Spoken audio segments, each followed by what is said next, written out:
नमस्कार, बहुत स्वागत है आपका स्पीड न्यूज में और मैं हूं आपके साथ कमलेश्वरी। अब खबरें फटाफट अंदाज में। मध्य प्रदेश में 5 राज्यों के विधानसभा चुनावों के मद्देनजर 27 आईएएस अधिकारियों को चुनाव ड्यूटी पर भेजा गया है। ये अधिकारी असम, बंगाल समेत चुनावी राज्यों में तैनात होंगे।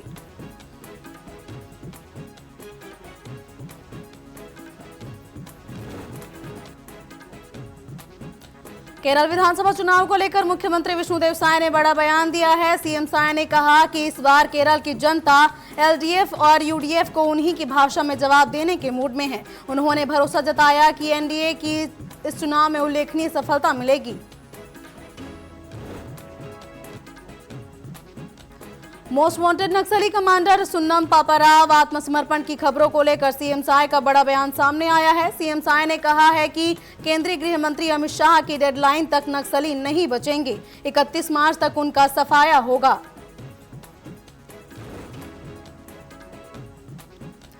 कबीरधाम में डिप्टी सीएम विजय शर्मा ने नक्सलियों के खात्मे को लेकर बड़ा बयान दिया है। डिप्टी सीएम ने कहा कि 31 मार्च 2026 तक नक्सलवाद के पूर्ण खात्मे का लक्ष्य तय किया गया है। उन्होंने दावा किया है कि तय समय से पहले ही अंतिम प्रहार किया जाएगा।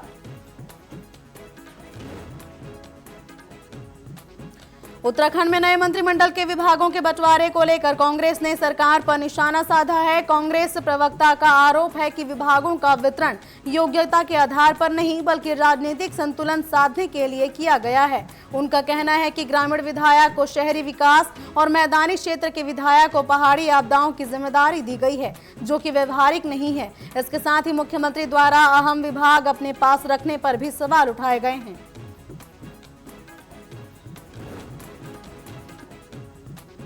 राजधानी भोपाल में पूर्व मंत्री पीसी शर्मा ने कहा कि कांग्रेस शिक्षक आंदोलन का समर्थन करती है। उन्होंने आरोप लगाया है कि सरकार भर्ती नहीं कर पा रही और टीईटी के जरिए शिक्षकों को बाहर निकालकर स्कूल शिक्षा बर्बाद कर रही है।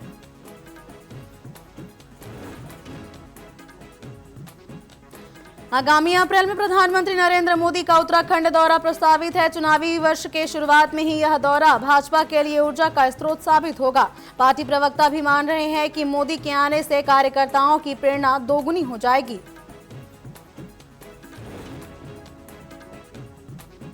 देहरादून में सरकार के 4 साल पूरे होने पर आगामी रणनीति पर हलचल तेज हो गई है। कैबिनेट मंत्री मदन कौशिक ने बताया कि अगले 8-9 महीने में विस्तृत रोडमैप तैयार होगा।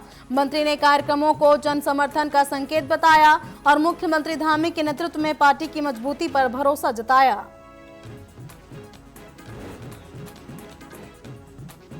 रायपुर में केंद्रीय मंत्री मनसुख मंडाविया खेलो इंडिया ट्राइबल गेम्स 2026 का शुभारंभ करेंगे। 6 अप्रैल तक चलने वाले इस आयोजन में हॉकी, फुटबॉल सहित कई अन्य खेलों की प्रतियोगिताएं आयोजित होंगी, जिनमें देश के 32 राज्यों से करीब 3000 खिलाड़ी हिस्सा लेंगे। छत्तीसगढ़ में अफीम की खेती के 5 मामले सामने आने के बाद सियासत गर्मा गई है। धमतरी जिले के नगरी सिहावा क्षेत्र में छत्तीसगढ़िया क्रांति सेना और जोहार छत्तीसगढ़ पार्टी ने कलेक्ट्रेट पहुंचकर कड़ी कार्रवाई की मांग की। उत्तराखंड में कांग्रेस अध्यक्ष ने शराब की दुकानों के आवंटन को लेकर सरकार पर सवाल उठाए हैं। भाजपा ने पलटवार करते हुए कांग्रेस अध्यक्ष को याद दिलाई है और उन्हें डेरी रावा सरकार का करार दिया है।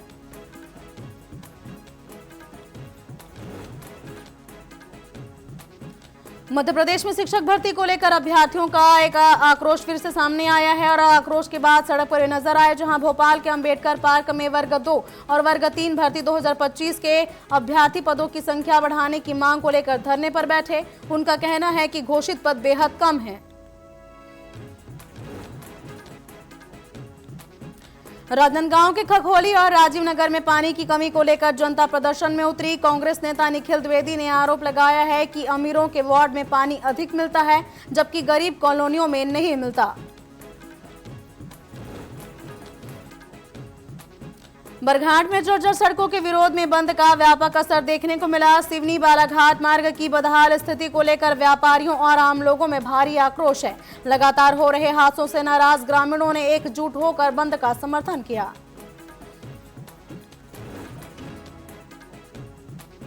12वीं बोर्ड परीक्षा के हिंदी पेपर लीक मामले में पुलिस की जांच अब तक नतीजों से दूर है। एफआईआर दर्ज हुए 1 सप्ताह बीत चुका है, लेकिन अब तक किसी भी आरोपी को गिरफ्तार नहीं किया जा सका है। उज्जैन में सिंहस्थ 2028 तैयारी के चलते प्रशासन ने 42 अवैध निर्माण ध्वस्त कर दिए। उज्जैन विकास प्राधिकरण के मुताबिक यह जमीन 1998 में लीज पर दी गई थी। संभल के धनीपुर में 2 छात्राएं स्कूल से लौटकर घर नहीं आई। परिजनों ने पुलिस को सूचना दी और पुलिस ने छात्राओं को सुरक्षित ढूंढने के लिए तुरंत ही जांच शुरू कर दी है। घटना से गांव में सुरक्षा पर गंभीर सवाल खड़े हो गए हैं। भोपाल में बछड़े के अवशेष मिलने से हड़कंप मच गया। तलैया पुलिस ने आरोपियों की तलाश के लिए टीमें गठित की हैं। पुलिस सीसीटीवी और तकनीकी साक्ष्य जुटा रही है, जबकि अवशेष का सैंपल डीएनए जांच के लिए भेजा गया है।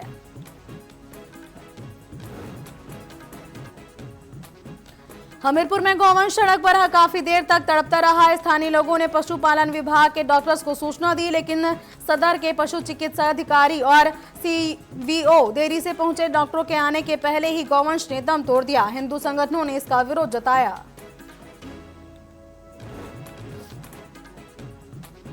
राजनांदगांव के मोहरा वार्ड में पंचमी के दिन रत्नम फाउंडेशन ने गौ आरोग्य अस्पताल का उद्घाटन किया। अब बीमार और घायल गायों का इलाज आसानी से किया जाएगा।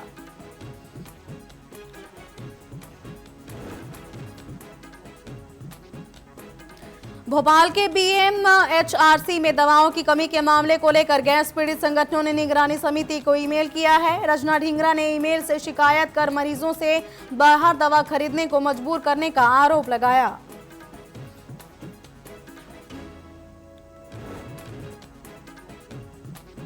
बहराइच में आरटीआई सूचना न देने पर डीपीआरओ पर 25,000 जुर्माना लगाया गया है। आरोग्य ने देरी से उल्लंघन मानते हुए विभागीय कार्रवाई की चेतावनी दी।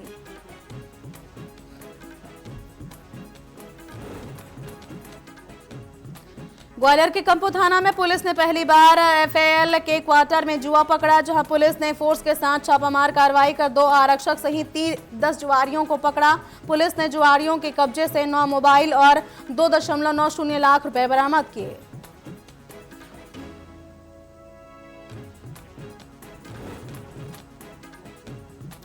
शाहजहांपुर में अमर शहीदों की प्रतिमाएं तोड़े जाने के मामले में उठे विवाद पर प्रशासन ने सख्त रुख अपनाया है। नगर आयुक्त ने संबंधित ठेकेदार के खिलाफ कठोर कार्रवाई के निर्देश दिए हैं। महापौर ने घटना को निंदनीय बताते हुए कहा कि शहीदों का अपमान किसी भी स्थिति में बर्दाश्त नहीं किया जाएगा।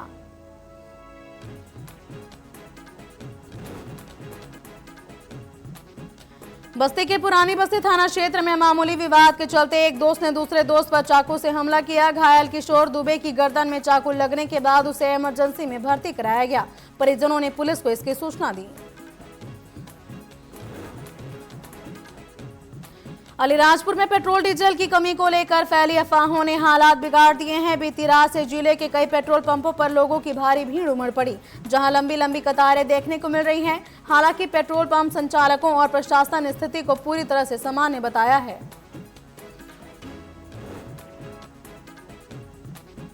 उत्तराखंड में मुख्यमंत्री पुष्कर सिंह धामी की अध्यक्षता में चल रहे पलायन निवारण आयोग के 4 वर्षों में 6,000 से अधिक लोगों ने रिवर्स पलायन कर अपने गांव में स्वरोजगार शुरू करने की मदद की। धामी सरकार 24 अप्रैल से टिहरी जिले में प्रवासी पंचायत आयोजित कर प्रदेश के प्रवासियों को गांव लौटने और सरकारी योजनाओं का लाभ लेने के लिए प्रेरित करेगी।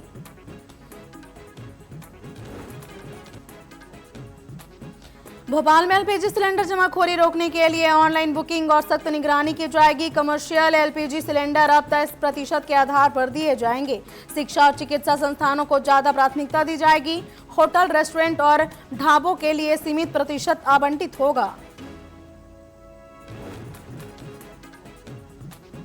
मंदसौर में द्वारका गैस एजेंसी सील होने के बाद भी लोगों की भारी भीड़ जमा हो रही है। स्पष्ट जानकारी के अभाव में लोगों में नाराजगी बढ़ती जा रही है। प्रशासन की कार्यप्रणाली पर भी सवाल उठ रहे हैं और स्थानीय नागरिकों ने जल्द ही वैकल्पिक व्यवस्था करने के लिए समाधान निकालने की मांग की है।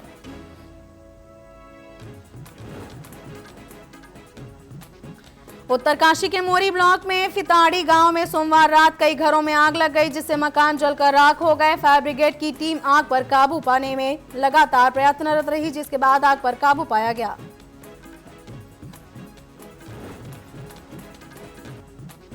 हमीरपुर में 10 दिन पहले लापता युवती का शव कुएं में मिलने से हड़कंप मच गया। स्थानीय लोगों ने पुलिस को इसकी सूचना दी। मौके पर पहुंची पुलिस ने दमकल टीम की मदद से करीब 65 फीट गहरे कुएं से शव को बाहर निकाला।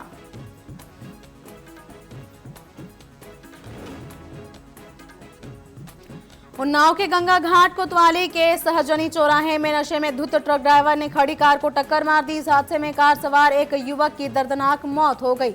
घटना के बाद ट्रक ड्राइवर ट्रक लेकर फरार हो गया। फिलहाल पुलिस इस पूरे मामले की जांच में जुटी हुई है।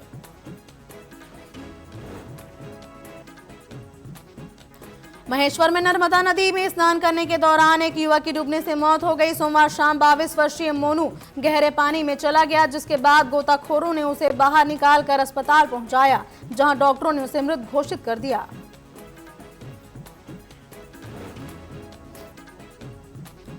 राजधानी रायपुर में गांजा तस्करी करते हुए पुलिस ने 2 आरोपियों को गिरफ्तार किया है और उनके पास से 5 किलो गांजा और एक बाइक भी जब्त की है। आरोपी काला हांडी से लाकर शहर में खपाने की तैयारी में थे। सिवनी में चैत्र शुक्ल पंचमी के अवसर पर निषाद राज जयंती धूमधाम से मनाई गई। हजारों लोगों की मौजूदगी में भव्य रैली और शोभा यात्रा निकाली गई, जो निषाद राज चौक से शुरू होकर शहर के विभिन्न मार्गों से गुजरी। माझी समाज द्वारा पूजन, हवन और भंडारे का भी आयोजन किया गया। धमतरी के केरेगांव वन क्षेत्र में आरक्षित जंगल में तीर से नीलगाय का शिकार किया गया, जिसकी सूचना पर डॉग स्क्वाड की मदद से आरोपी को पकड़ा गया है और अन्य संदिग्धों से पूछताछ जारी है। और इसी के साथ स्पीड न्यूज में फिलहाल तो बस इतना ही। आप बने रहिए टीवी 24 के साथ। नमस्कार।